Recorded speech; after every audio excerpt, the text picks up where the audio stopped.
My name is Jade. I'm 34 years old, and for most of my career, I've been the woman people describe as solid, dependable, low maintenance, the one who doesn't need supervision, doesn't create drama, and doesn't ask for much. I live in Chicago, and until recently, I worked as a senior operations analyst at a mid sized tech company. On paper, my life looked stable, good salary, long term relationship, clean apartment with a balcony that faced the lake. The kind of life you build by doing everything right. If you met me at work, you probably wouldn't remember what I was wearing. I don't speak the loudest in meetings. I don't interrupt. I don't perform confidence. I just do the work. I stay late. I solve problems before they become emergencies. I answer emails at 11:47 p.m. with the same tone I use at 9:03 a.m. And for 11 months, I worked overtime, quietly. Late nights, missed weekends, vacation days I never fully took. I told myself it was temporary. I told myself it was strategic. I told myself that effort compounds, that visibility follows value. Then my performance review came. Meets expectations, not exceeds, not outstanding, not even a conversation about growth. Just a polite, neutral phrase that translated to, you did exactly what we assume you'll always do. This story isn't about revenge. There's no screaming in conference rooms, no dramatic resignations with applause in the background. That's not how real power shifts happen. This is about something quieter. It's about what happens when you realize that being indispensable and being valued are not the same thing. It's about what shifts internally when you stop waiting to be seen and start observing instead. It's about how silence can transform from compliance into strategy. Over the next hour, I'm going to walk you through the 11 months leading up to that review and what happened after. The small comments I ignored, the patterns I rationalized, the moment I understood the role I'd been assigned without ever agreeing to it, and the decision I made once I saw the full picture. I won't exaggerate. I won't villainize anyone. Most of the people in this story believed they were being fair. That's what makes it more unsettling. If you've ever worked harder than anyone noticed, if you've ever been praised for being reliable but never rewarded for being exceptional, you might recognize parts of yourself in this. Have you ever wondered what would happen if you simply stopped over delivering? To them, I was the steady one. If a project was behind schedule, it landed on my desk. If a client was frustrated, I got looped into the email thread. If leadership needed numbers 5 minutes before a board call, someone would say, "Ask Jade, she'll have it." I wore that reputation like a badge at first. Dependable meant safe, reliable meant respected. At least that's what I believed. In meetings, I was the one who listened all the way through before speaking. I didn't compete for airtime. I summarized, clarified, cleaned up confusion with bullet points and follow up notes. When other people presented ideas that were half formed, I quietly rebuilt them into something executable. And I did it without asking for credit. Not because I lacked ambition, but because I thought visibility was a natural byproduct of excellence. If I became essential enough, recognition would follow. That's what I'd always been taught by teachers, by mentors, even by my parents in subtle ways. Work hard, stay humble, results speak. But here's what I didn't understand at the time.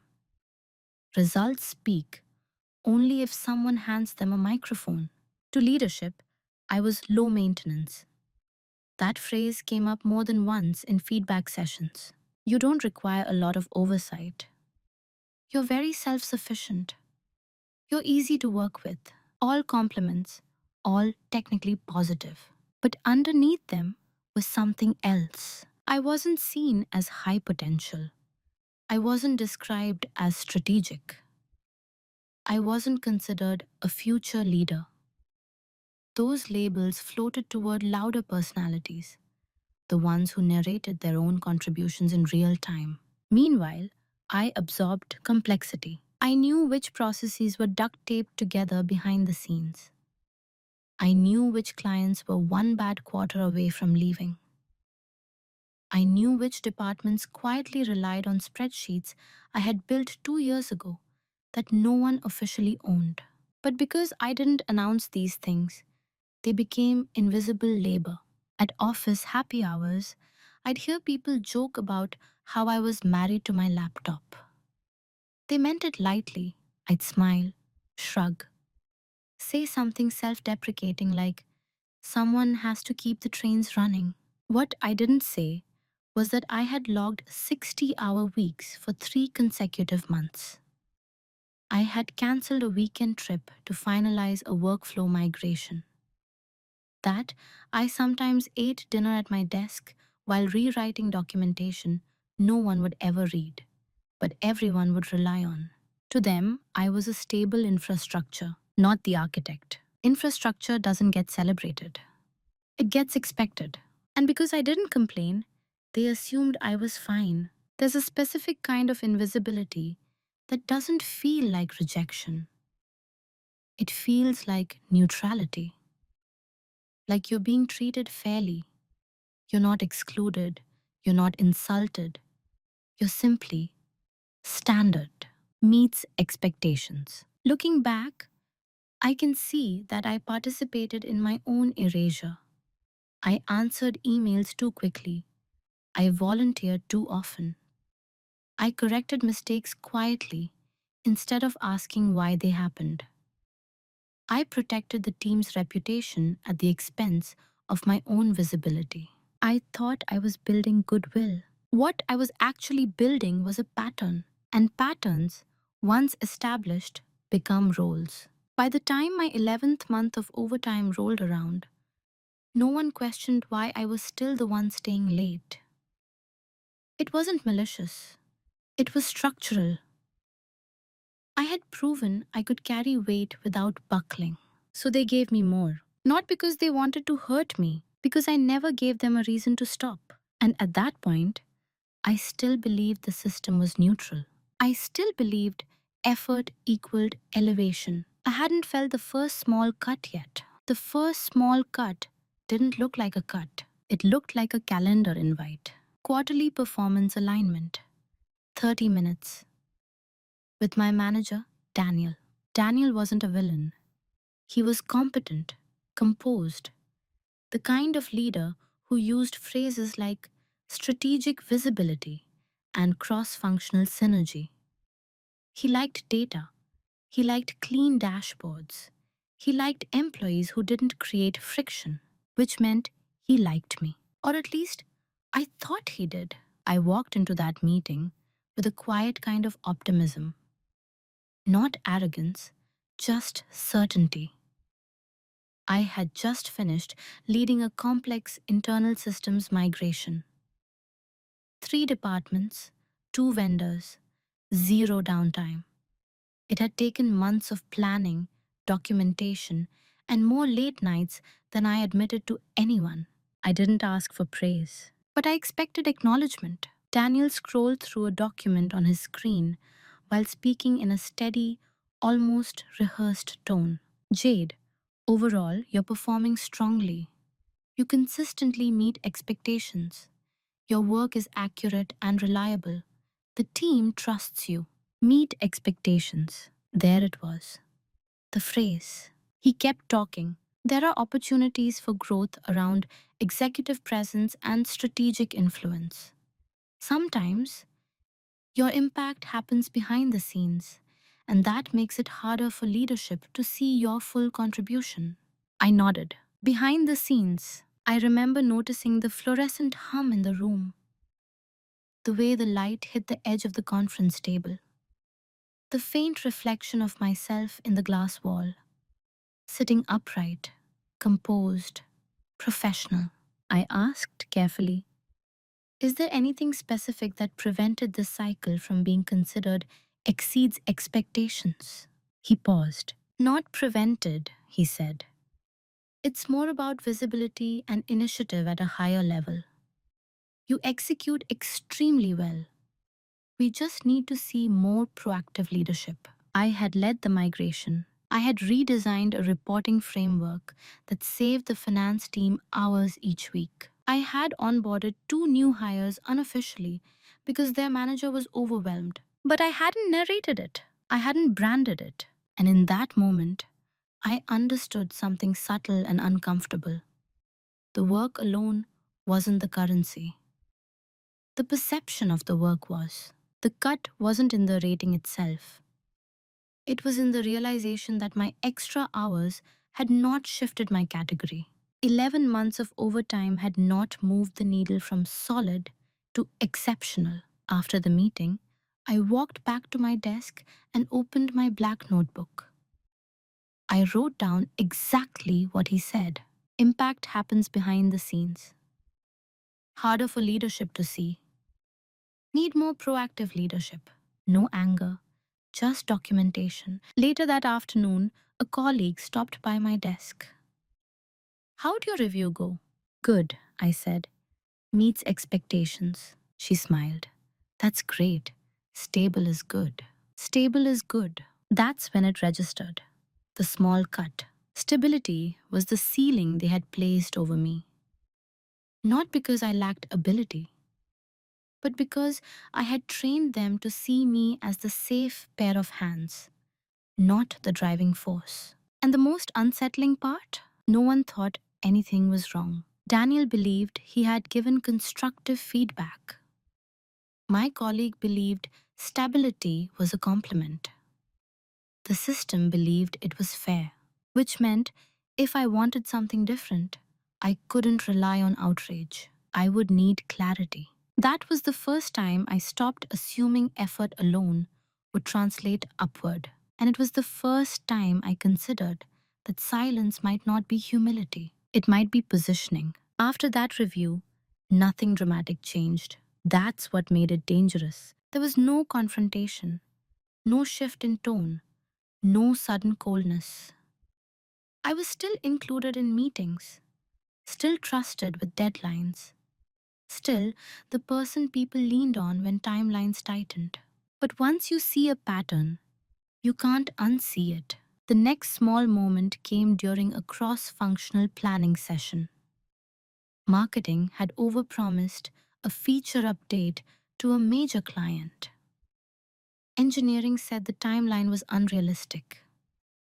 Tension filled the room in that quiet corporate way. Measured voices, tight smiles. I had already mapped out a compromise solution the night before. A phased rollout that would satisfy the client without overwhelming the dev team. I waited for the right pause. When it came, I explained the framework calmly. Step 1, internal patch. Step 2, controlled beta. Step 3, external announcement aligned with actual delivery capacity. The room went quiet. Then Daniel nodded. That's a good starting point. We can refine that. 5 minutes later, our director of product repeated the same structure, slightly reworded. I think what we need is a phased approach, he said.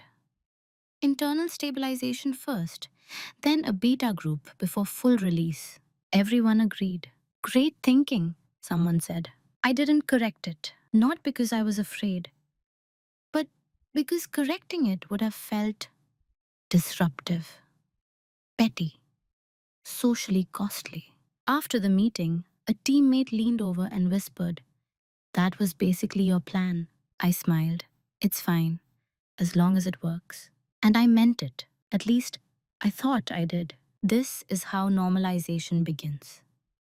Not with overt disrespect, but with quiet erasure that you rationalize as teamwork. I told myself, the company wins, the client wins, titles don't matter. But titles do matter. Attribution does matter, not for ego, for trajectory.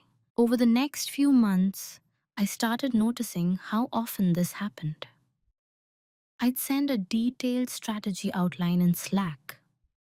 Hours later, someone else would summarize it in a meeting and receive the visible appreciation. I'd preemptively solve a reporting inconsistency before it became a board level issue. The board would praise the improved clarity of our data infrastructure. No one asked who rebuilt it.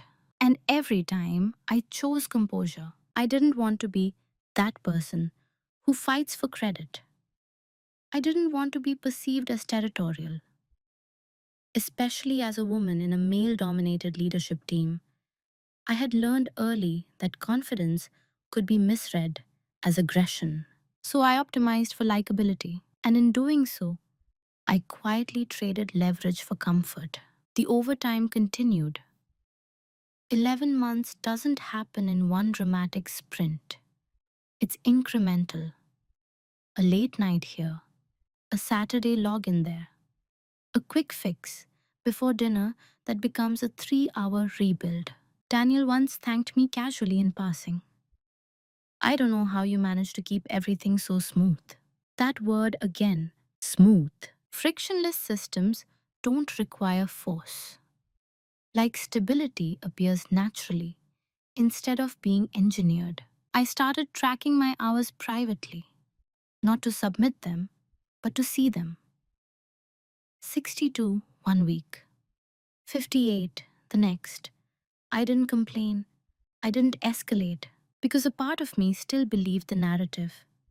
If I just become undeniably valuable, the recognition will follow. But the truth was harder. I was already undeniably valuable, and they had grown comfortable benefiting from it at a discount. There's a difference between being respected and being relied upon. I was heavily relied upon. Respect, I was beginning to realize, requires boundaries. And I hadn't drawn any. The normalization wasn't malicious. No one was plotting against me. They were responding logically to the behavior I consistently displayed. Jade handles it. Jade doesn't need the spotlight.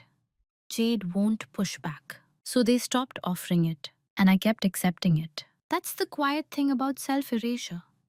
It feels like professionalism until you realize it's costing you growth. By the 9th month of overtime, I wasn't exhausted. I was observant. And observation, when sustained long enough, becomes awareness. There's a moment when you realize you're no longer being evaluated as an individual. You're being treated as a function. For me, that moment came during headcount planning. Leadership was discussing promotions and budget allocations for the next fiscal year.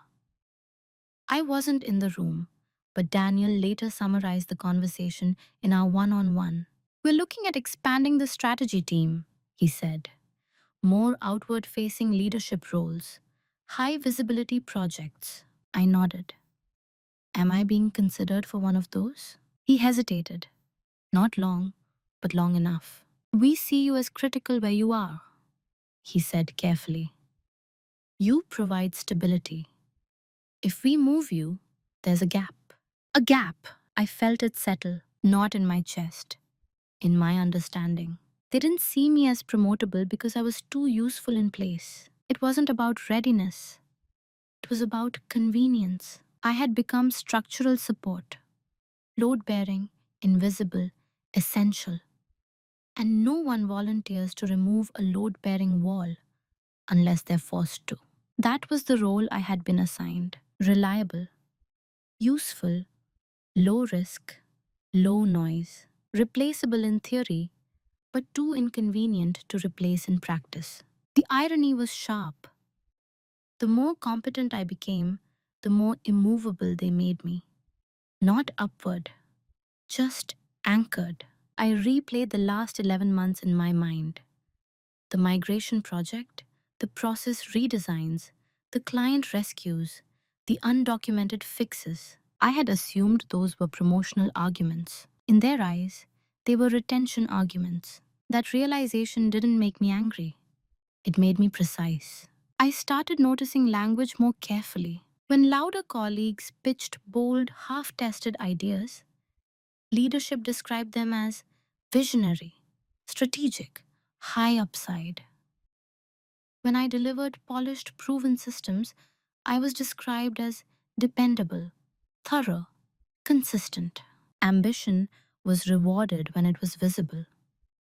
Competence was rewarded when it was quiet, just enough to keep you where you were. The assigned role became clearer in subtle ways. In meetings, when tension rose, eyes would shift toward me, not to lead, but to stabilize, to summarize, to fix. I wasn't expected to disrupt direction. I was expected to make it executable. At first, that had felt empowering. Now it felt limiting. One afternoon, I overheard a senior leader say, "If Jade's on it, we don't have to worry." It was meant as a compliment. But I heard something else. If Jade's on it, we don't have to think about it. And if they don't have to think about it, they don't have to elevate it. That evening, I stayed late again. The office lights dimmed automatically at 8 p.m., a quiet reminder that I was still there. I opened my black notebook and wrote one sentence. They see me as insurance, not as expansion. Insurance protects existing structures. Expansion builds new ones. For the first time, I questioned whether I had been aiming at the wrong target. I had been trying to prove I was irreplaceable in my role. What if the real leverage was becoming willing to leave it? That thought didn't feel rebellious. It felt stabilizing because roles are assigned when you don't actively define them yourself. And I had let mine be defined by usefulness, not by trajectory. That was the night I stopped asking, "How do I prove more?" and started asking, "Why am I still proving?" The shift didn't happen in a meeting. It happened on a Sunday. I was at my kitchen table, laptop open, sunlight cutting across the floor in thin winter stripes. I had promised myself I wouldn't work that day. It was supposed to be a reset. Groceries, laundry, maybe a long walk by the lake. Instead, I was troubleshooting a reporting error that technically could have waited until Monday. But I knew if it waited, it would become urgent. And if it became urgent, it would become mine anyway. So I opened the spreadsheet. 45 minutes turned into 2 hours. I rewrote a broken formula chain, reconciled inconsistencies, updated documentation, sent a clean summary email so no one would have to ask follow-up questions. I closed my laptop and looked at the clock. 3:17 p.m. The entire afternoon was gone. There was no emergency, no praise waiting, no bonus tied to this correction. Just a quiet internal satisfaction that the system was now smooth again. And then a thought surfaced, uncomfortable, unfiltered. If I stopped doing this, what would actually happen? I didn't mean quit. I meant stop overcompensating. Stop pre-solving problems that weren't yet mine. Stop absorbing inefficiency before it becomes visible. Stop protecting timelines that weren't realistically set. For 11 months, I had been operating like a shock absorber, taking impact before anyone else felt it. But shock absorbers wear down. I realized something simple and almost embarrassing. No one had asked me to work that Sunday. No one had demanded 60-hour weeks. There was no policy requiring self-sacrifice. I had volunteered, not explicitly, but through habit, because part of me believed that if I eased up, everything would collapse. That my value was directly proportional to how much strain I could handle without complaint. That belief wasn't about work. It was older than that. It was the same instinct that made me mediate conflicts in my family growing up. The same instinct that made me become the responsible one in group projects, the one who ensured nothing fell apart. Being needed had always felt like security. But being needed is not the same as being advanced. Sitting there in the quiet of my apartment, I understood something that hadn't fully formed before. I wasn't being exploited. I was being predictable, and predictability is comfortable for everyone except the person stuck inside it. On Monday morning, I didn't announce a change. I didn't confront Daniel. I didn't draft a resignation letter in dramatic silence. I simply didn't preemptively fix something. A minor data discrepancy surfaced in a shared dashboard. I saw it.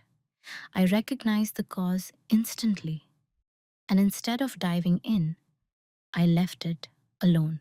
Not out of spite, out of curiosity. By Wednesday, someone asked in Slack, "Hey, does anyone know why this metric looks off?" There was a pause. Usually, that pause was filled by me. This time, I let it stretch. Another analyst responded tentatively. "I can take a look." He struggled at first, asked clarifying questions, needed context. Context. I had always provided automatically. I answered only what was directly asked, nothing more. And something subtle happened inside me. The world didn't collapse. The client didn't leave. Leadership didn't panic. The system adjusted. That was the day something shifted. Not externally, but internally. I realized my overextension wasn't the glue holding everything together. It was the cushion that prevented others from feeling friction. And friction is information. If no one feels it, no one improves it. For the first time in almost a year, I left the office at 5:30 p.m. without guilt. Not because I had done less, but because I had stopped doing more than required. And that small restraint felt more powerful than any overtime I had logged. When I stopped cushioning everything, people noticed. Not immediately, not dramatically, but in small shifts of tone. "Hey Jade, did you see this? Quick question, can you just sanity check something? Can you hop on for 5 minutes?" Before, I would have responded instantly, even if I was mid-task, even if it meant extending my day. Now I paused, not to punish, to recalibrate. Silence, when it's unfamiliar, makes people slightly uncomfortable. And I realized I had trained everyone around me to expect zero delay, zero friction, zero boundaries. So when I didn't reply within 3 minutes, a second message would appear. "Just bumping this." I would answer eventually, clearly, professionally, but without the extra layer of anticipatory labor. No additional context unless requested. No pre-built backup solutions unless they were part of my formal scope. The interesting thing about restraint is that it reveals dependency. One afternoon, Daniel stopped by my desk. "Everything okay?" he asked casually. "Of course," I said. "You seem quieter lately." That almost made me smile. I'd always been quiet. The difference was that I was no longer overcompensating with output. "I'm just prioritizing differently," I said. He nodded, but I could see the subtle recalibration happening behind his eyes. Managers notice pattern changes, especially when the pattern was previously effortless compliance. At first, I worried they would interpret this as disengagement. But something else happened instead. Other people started stepping forward. The junior analyst who struggled with the dashboard discrepancy. He began documenting his troubleshooting steps publicly. He asked smarter questions the second time.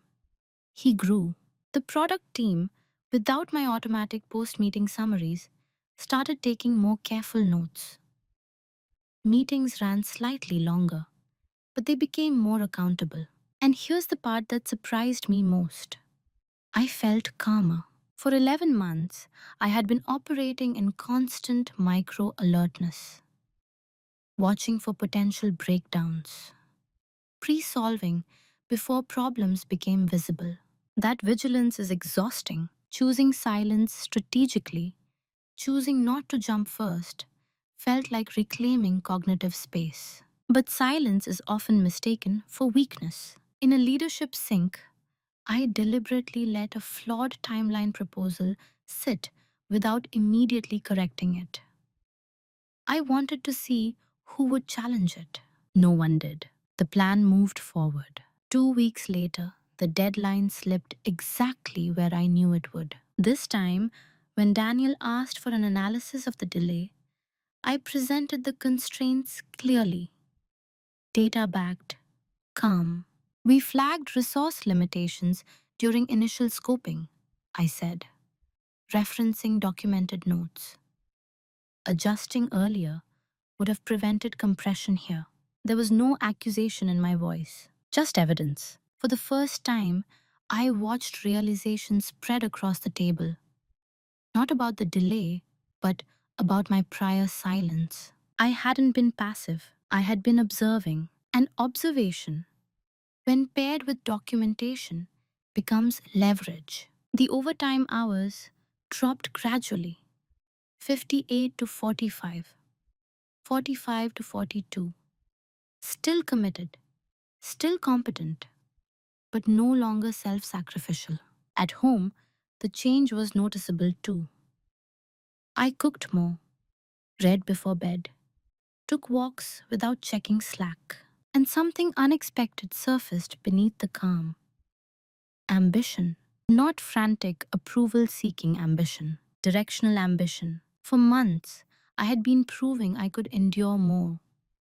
Now I was asking whether enduring more was even the right metric. Silence was no longer compliance, it was an assessment. And the more I assessed, the more I saw what they never noticed. When you stop overperforming publicly, you gain time, not empty time, strategic time. They thought I was simply settling back into balance, recovering from a busy season, being healthier about work. They didn't realize I had shifted from output mode to audit mode. Every morning, I arrived 10 minutes earlier than usual, not to answer emails, but to observe workflows before the day accelerated. I traced dependencies. Who relied on which reports? Which dashboards fed executive summaries? Which client deliverables were manually stitched together behind polished presentations? I had always known these things loosely. Now I mapped them deliberately. In my black notebook, I created quite a few diagrams. Process trees, decision bottlenecks, single points of failure. I circled my name more often than I expected. There were entire reporting chains that only functioned because I manually reconciled inconsistencies every Friday afternoon. There were vendor relationships where the account owner was technically someone else, but I was the one who understood the contract nuances and escalation history. None of this was documented officially, not because I was hiding it, because no one had asked. I also began tracking language in meetings. Who received credit? Who interrupted whom? Whose ideas were reframed and amplified? Patterns emerged. The same three voices dominated strategic discussions. Not necessarily the most informed voices, just the most confident ones. Meanwhile, the operational backbone, analytics, systems, documentation, was treated as a maintenance layer, not a leadership function. And I asked myself a difficult question. Was I waiting to be invited into a room that didn't value the way I spoke? Or was I preparing to enter a different room entirely? Preparation didn't mean sabotage, it meant options. I updated my resume quietly, not with inflated achievements, but with quantified impact I had never formally claimed. Cost savings from process redesign, retention improvements tied to client stabilizations, time reductions from automation I built. Seeing it written objectively shifted something inside me. On paper, my contribution looked strategic, scalable, leadership adjacent. At work, I began delegating more intentionally, not dumping tasks, structuring ownership transfer. If I had built a system, I documented it fully and walked someone else through it step by step. At first, people were surprised. Are you sure? One teammate asked when I handed over a recurring executive report. You usually handle this. I know, I said calmly. You're ready. He wasn't fully ready. That was the point. Growth requires friction.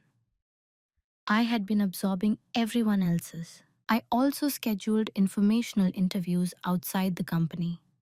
Former colleagues, industry peers, not to complain, just to understand market positioning, compensation bands, role expectations. The data was illuminating. In the external market, the skills I treated as baseline were considered high-level operations strategy. Internally, they were maintenance. That contrast sharpened my clarity. The company wasn't evil. It was optimized for its own stability. And I had been optimizing myself for their comfort.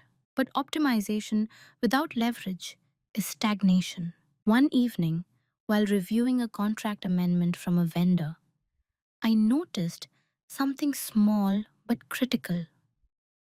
Renewal terms tied to implementation knowledge continuity. My name was listed as the primary operational liaison. If I left abruptly, the transition would be complex, risky, not catastrophic, but costly. That wasn't power in a dramatic sense. It was informational leverage, and leverage doesn't require threats.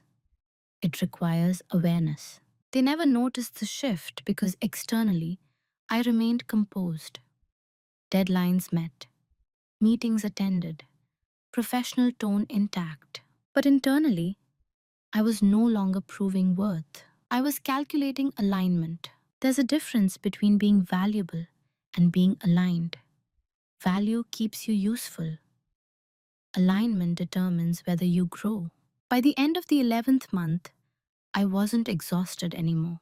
I was positioned, and positioning is quiet. It doesn't announce itself, it waits. The reveal didn't come from gossip, it came from numbers. Every year, our company publishes a sanitized internal compensation band overview.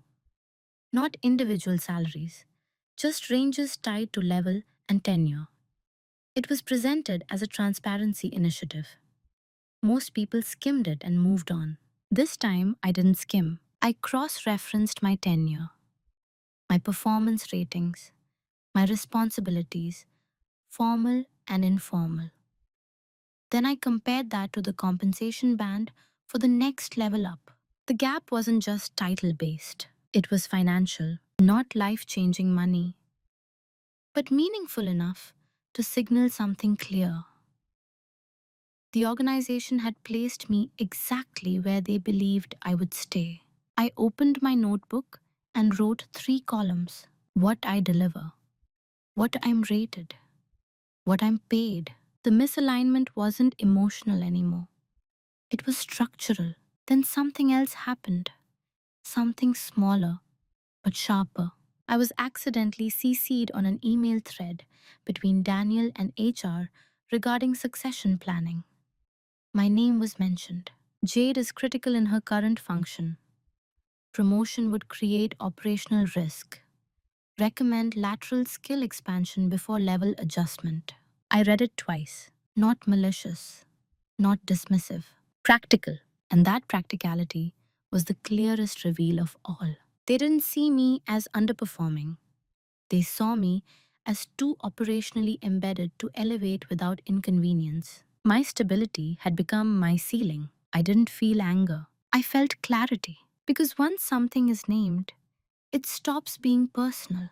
I wasn't overlooked because I lacked ability. I was overlooked because I had made myself indispensable in a non-transferable way.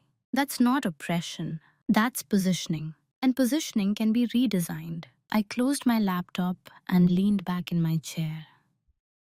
The office was quiet, late again, but this time, not because I was behind, because I was thinking.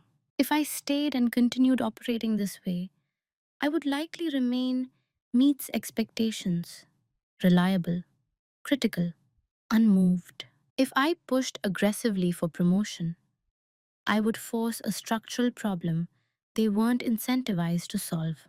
But there was a third option: redefine where my leverage mattered. The private reveal wasn't just about compensation or title, it was about dependency concentration. Over 11 months, I had become a central node in too many processes: vendor communication, cross team reporting, client data translation, institutional memory for system migrations.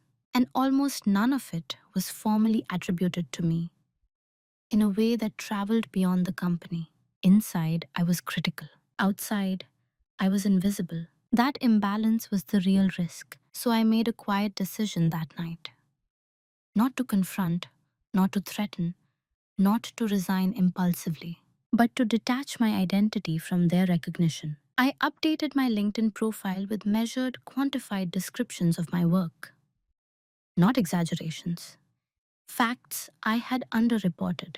Within 2 weeks, recruiters began reaching out, not dozens, but enough. Enough to confirm that the market valued what my current structure normalized. I didn't tell anyone. At work, I remained steady, professional, delivering what was required. But internally, something had solidified. I no longer needed them to see me differently. I needed to see myself accurately. The private reveal wasn't dramatic. It was the moment I understood that loyalty without mobility is self limitation. And once you see that, staying the same becomes a choice, not a circumstance. I went home that night, placed my notebook on the kitchen counter, and didn't open my laptop. For the first time in 11 months, I didn't feel like I was building toward approval. I felt like I was building toward exit velocity, not rushed, not emotional, just inevitable. Once clarity settles in, emotion becomes background noise. I didn't wake up one morning ready to resign. I made a list. Option 1: stay. Push for promotion internally. Build a case. Advocate harder. Increase visibility. Play the game more directly. Option 2: stay, but reduce effort to match compensation. Protect my time. Accept the ceiling. Treat the job as stable income, not identity. Option 3: leave. Redirect my leverage somewhere. It translated into mobility from the beginning. Each option had logic. Option 1 required political capital. It meant challenging the narrative that had already solidified around me. Possible, but slow, and dependent on people whose incentives weren't aligned with my acceleration. Option 2 offered comfort: predictable salary, familiar environment, reduced emotional strain, but also stagnation disguised as balance. Option 3 was risky: new environment, new perception. No guarantee I wouldn't accidentally recreate the same pattern if I wasn't careful. For a week, I carried the list with me. I didn't dramatize it. I just observed how each option felt in my body when I imagined living it for another year. When I pictured staying and advocating, I felt tight, like I was preparing for a debate I didn't want to win that way. When I pictured staying and disengaging, I felt smaller, safe, but compressed. When I pictured leaving, I felt alert, not euphoric, not reckless, aligned. Around that time, a recruiter reached out about a director of operations role at a smaller but fast scaling SaaS company. The scope description was almost unsettlingly familiar: systems redesign, cross functional integration, vendor negotiation, data visibility improvements. Everything I had been doing, but this time as a leadership function. I scheduled the call during my lunch break and walked outside while we spoke. Cold air, city noise, the rhythm of traffic behind the recruiter's voice. She asked me to describe a time I had led a systems transformation. I paused, not because I lacked examples, but because I had so many I had never framed as leadership. As I explained the migration project from earlier that year, she interrupted gently. That's director level work, she said. Director level. I didn't react outwardly, but internally, something settled. It wasn't flattery, it was categorization. Someone outside my current structure evaluated the same actions differently. That was data. Over the next few weeks, interviews progressed. Panel conversations, case studies, strategic scenario walkthroughs. Each time, I spoke not as the quiet executor, but as the architect I had actually been. And no one asked me to shrink. Back at my current job, nothing had changed. Same meetings, same rhythms, same subtle ceiling. That contrast became impossible to ignore. The decision point wasn't about anger at meets expectations. It was about refusing to keep meeting expectations that were too small. One evening, after a final round interview that felt expansive rather than extractive, I opened my notebook and crossed out options 1 and 2. I circled option 3, leave, not to escape, to expand. And once circled, the decision felt irreversible, not because I couldn't stay, but because I no longer wanted to negotiate for space in a room that had already measured me. The offer came 3 days later. I didn't accept immediately. I waited 24 hours. Then I said yes, quietly. After I signed the offer letter, nothing about my daily behavior changed. That was intentional. I didn't update my LinkedIn headline. I didn't confide in coworkers. I didn't let subtle satisfaction leak into my tone. I simply began preparing to exit the same way I had prepared everything else, methodically. First, documentation. Not rushed, not dramatic, structured. Every process I had been holding mentally, I translated into clean, transferable guides. Vendor contacts organized. Reporting workflows mapped. Access credentials clarified. Decision trees simplified. If I were leaving, I would not leave chaos behind. But I also refused to leave the mystery. No more invisible glue. If my departure created friction, it would be because of dependency concentration, not sabotage. Second, financial planning. I reviewed my savings, adjusted contributions, modeled worst case scenarios for the new company. Smaller team, faster growth, higher risk. I didn't romanticize the move. Security isn't about comfort, it's about preparation. Third, timing. My new employer requested a 4-week transition due to role complexity. The standard notice was 2 weeks. I considered the optics carefully. 4 weeks signaled professionalism. It also gave my current company time to feel the weight of what I had been holding. When I scheduled the resignation meeting with Daniel, I chose a Tuesday morning, neutral, early enough in the week to avoid end of week emotional reactions. I slept well the night before. That surprised me. In the past, even minor performance reviews had tightened my chest. This time, I felt steady. In his office, Daniel smiled casually. What's up? I closed the door and sat down. I've accepted another position, I said. I'll be giving 4 weeks' notice to ensure a smooth transition. There it was. No accusation, no reference to meets expectations, no recap of overtime hours, just information. He blinked once, then leaned back. Oh, wow, I didn't see that coming. I nodded gently. I imagine not. He asked where I was going. I told him. His eyebrows lifted slightly at the title. Director. I didn't realize you were looking, he said. I wasn't, I replied truthfully. I was evaluating alignment. He paused at that. The rest of the conversation was polite, professional. He congratulated me, asked what prompted the move. I chose my words carefully. I realized I'm ready for a scope that matches the level of work I've been doing. Not defensive, not bitter, just factual. Over the next week, the tone around me shifted. Not hostile, but unsettled. Meetings felt slightly sharper. Questions about processes became more frequent.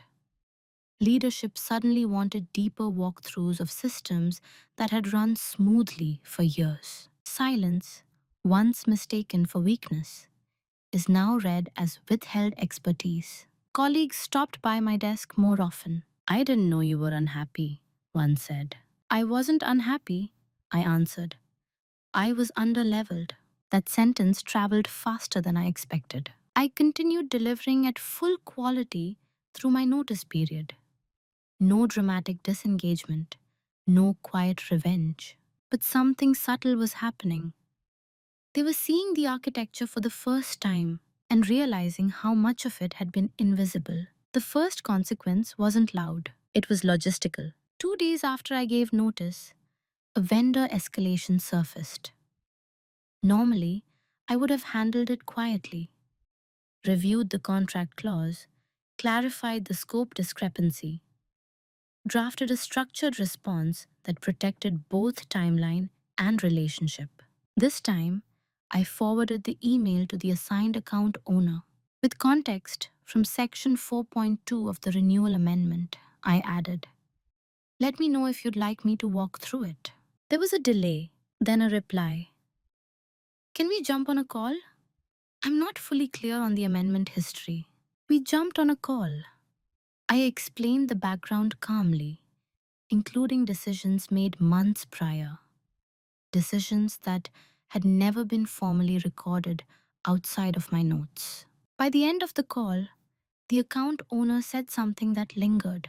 I didn't realize how much institutional memory you were carrying. I smiled slightly. That's why I'm documenting everything now. It wasn't a dig. It was a mirror. As the days passed, small gaps appeared in places that had once felt seamless. A dashboard refresh ran late because no one knew about a manual override I had been applying during peak usage weeks. A client check-in felt less fluid because the new lead didn't yet understand the unspoken sensitivities in that relationship. Nothing catastrophic, but enough friction to be felt. Leadership began scheduling more transition meetings, not just with my immediate team, but cross-functionally. They wanted clarity. They wanted assurance. And beneath that, they wanted continuity. One afternoon, Daniel stopped by again. "I'll be honest," he said, lowering his voice slightly. "We underestimated how centralized your role had become." Underestimated. The word was almost poetic. Not maliciously undervalued, not deliberately sidelined. Underestimated. I didn't respond immediately. I let the silence sit, calm, not confrontational. "I think the structure made it easy to," I said eventually. He nodded slowly. For the first time in my tenure there, I saw something close to recalibration in his expression. Not panic, awareness. Colleagues who once casually redirected tasks to me now hesitate before asking, "Is this something you normally handle?" They'd ask each other in meetings. The phrase "normally handled" sounded different now, as if they were suddenly aware that "normally" had depended heavily on one person's invisible buffer. The irony was quiet and almost gentle. I hadn't reduced my performance during my notice period. If anything, I was more precise, more intentional. But by removing the automatic safety net I had once provided, I allowed the system to experience its true load distribution. And systems reveal their design flaws under load. There were no angry emails, no emergency board calls, just a growing recognition that stability had never been passive. It had been engineered. On my third week of notice, HR reached out to schedule an exit insights conversation. The wording made me smile. When you're staying, it's feedback. When you're leaving, it's insight. I accepted the meeting, not to vent, but to articulate something cleanly, because consequences, when handled calmly, become lessons, not punishments. And I wasn't interested in punishment. I was interested in clarity. The retention conversation came in my fourth week, not from Daniel, from his boss. A calendar invite titled Future Path Discussion, Neutral Language, Urgent Timing. I walked into the meeting with the same composure I'd carried through the past 3 weeks.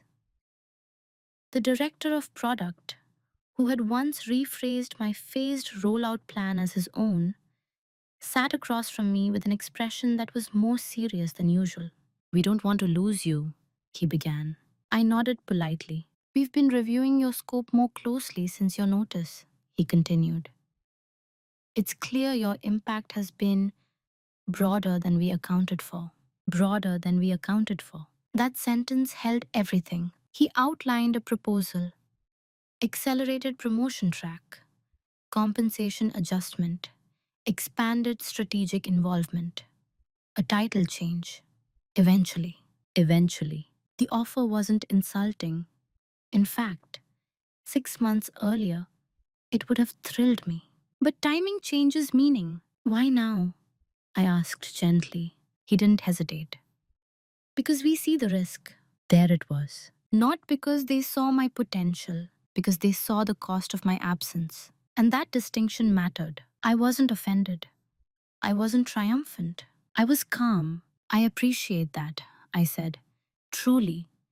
But I made my decision based on long-term alignment, not short-term adjustments." He leaned forward slightly. "Is there something we could have done differently?" I considered the question carefully. "Yes," I said. "You could have evaluated impact before it became a departure risk." No accusation, just sequence. The room felt quieter after that. He exhaled. "That's fair." Fair. For months, I had received meets expectations. Now I was being offered correction. But correction under pressure is reactive, not visionary. If I accepted, I would always know the shift happened because I threatened structural discomfort, not because my work had been intrinsically elevated. And I didn't want a reactive value. I wanted proactive alignment. Over the next few days, the atmosphere subtly shifted again. Leadership looped me into higher level discussions, almost as if to demonstrate what could be. Too late, not in bitterness, in trajectory. Colleagues started expressing regret more openly. "I wish we'd pushed harder to get you promoted sooner. I didn't realize how much you were carrying. I thought you were happy where you were." That last one lingered. I had been composed, productive, cooperative. In many workplaces, a lack of complaint is interpreted as satisfaction. But silence isn't always contentment. Sometimes it's an evaluation. On my final Friday, Daniel stopped by one last time. "I genuinely didn't see this coming," he admitted. "You never signaled you were dissatisfied." "I wasn't dissatisfied," I said again. "I was underleveled." He nodded slowly. There was no hostility between us, no burned bridges, just a clear understanding that systems optimize for what they reward. And I had allowed myself to be rewarded for stability instead of expansion. As I packed my notebook into my bag, I didn't feel victorious. I felt accurate. The offer to stay wasn't a validation. It was confirmation. Confirmation that my leverage had always existed. It simply hadn't been priced correctly. And once something is underpriced long enough, the market eventually corrects it. My final conversation with Daniel wasn't scheduled as a confrontation. It just became one, quietly. It was late afternoon on my last day. Most of my files had been transferred. My email auto reply was drafted, but not yet activated. The office felt softer somehow, like a space that already knew I was leaving it. Daniel stood by my desk. "Do you have a minute?" he asked. We walked into a small conference room, the same kind where, months earlier, I had heard meets expectations. He closed the door gently. "I want to understand something," he said. "If you felt underleveled, why didn't you push harder internally?" There was no defensiveness in his tone, just curiosity. I appreciated that. "I did push," I replied calmly, "just not loudly." He frowned slightly. "Help me see that." So I did. I led the migration across 3 departments. I rebuilt the reporting infrastructure. I trained 2 hires unofficially. I consistently operated above my documented scope. I paused, not for effect, but to ensure clarity. But because I didn't brand it as leadership, it was categorized as execution.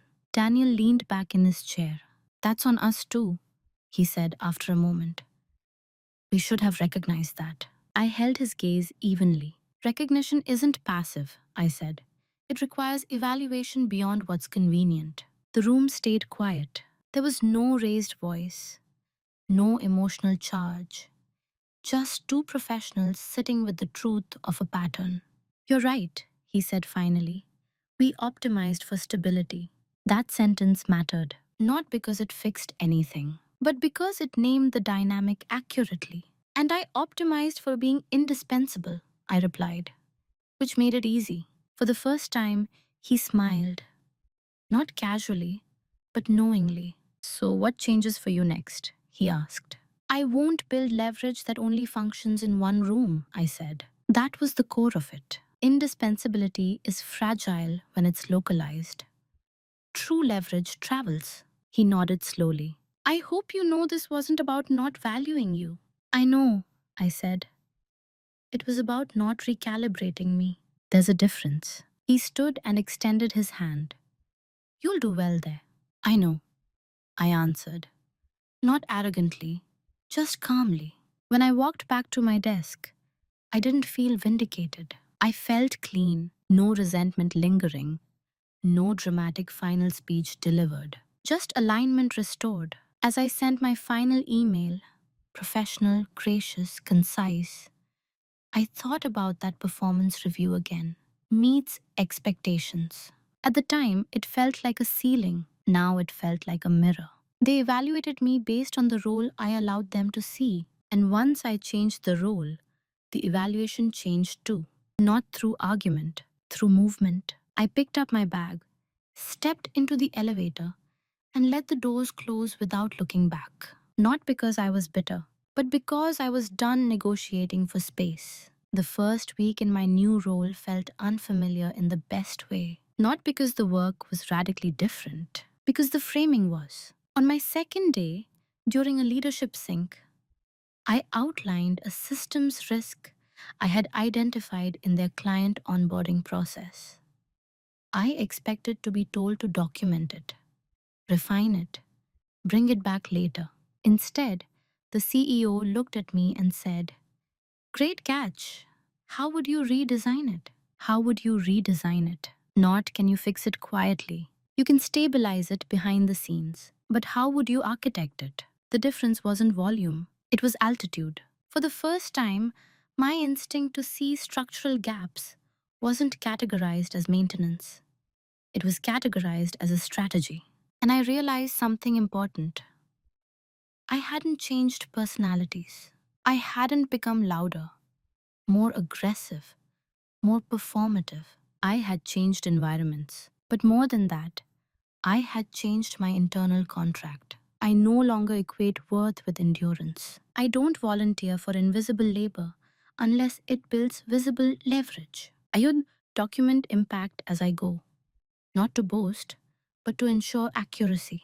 When I stay late now, it's deliberate and temporary, not habitual and expected. I also speak earlier in meetings, not to dominate, but to anchor. If I've built the framework, I state it clearly.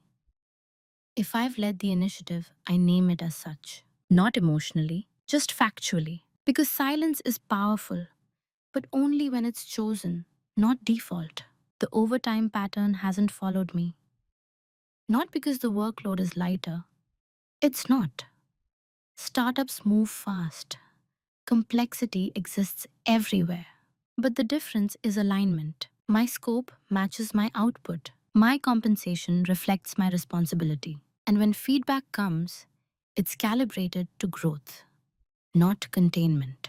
Occasionally, I think about that performance review meets expectations. For a long time, I saw it as an insult to my effort. Now I see it as accurate. I was meeting the expectations of the role I occupied. I just outgrew the role without formally changing it. That's not their failure alone, it was mine too. I believed that if I became essential enough, I would be elevated automatically. But systems rarely elevate what already stabilizes them, they preserve it. So now, I design differently. I build teams where knowledge is distributed, not concentrated, where visibility accompanies impact, where the quiet operators aren't just relied upon, they're recognized. Not because it's morally superior, because it's structurally smarter. Who I am now isn't louder. I'm clearer. Clear about my value. Clear about my boundaries. Clear about when stability becomes stagnation. And perhaps most importantly, clear that quiet dominance isn't about enduring more. It's about choosing where your weight lands. If you had told me a year ago that a simple phrase, meets expectations, would change the direction of my career, I would have laughed. It sounded so neutral, so harmless. But sometimes, neutrality is the clearest signal. Late nights, missed weekends, 11 months of overtime. None of it was forced. None of it was demanded explicitly. I gave it willingly because I believed effort automatically compounds into elevation. What I learned is more precise than that. Effort compounds into dependence if it isn't paired with visibility and boundaries. Being indispensable feels powerful until you realize you're indispensable in a position that doesn't move. The most important shift wasn't external. It wasn't the new title, or the salary increase, or the retention offer that came too late. It was the moment I stopped asking, why don't they see me? And started asking, what role am I allowing them to see? Quiet dominance isn't dramatic. It doesn't involve humiliation, revenge, or explosive exits. It's slower than that. It's the discipline of observing patterns without reacting emotionally to them. It's the restraint to document instead of arguing. It's the courage to move instead of complain.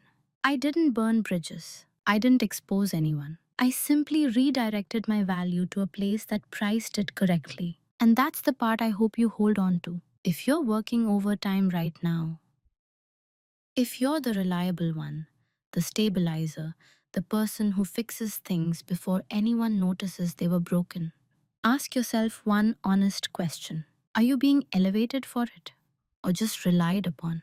There's nothing wrong with being dependable. But if your growth depends on someone else suddenly realizing your worth, you're outsourcing your trajectory. Sometimes, the most powerful move isn't proving more, it's repositioning quietly. I'm not telling you to quit, I'm telling you to evaluate. So I'm curious, have you ever received feedback that looked neutral on the surface, but changed how you saw your entire role? Tell me in the comments. I read them more carefully than you think. Cảm ơn bạn đã theo dõi. Hãy bấm đăng ký và bật chuông để luôn cập nhật nội dung mới. Hẹn gặp lại.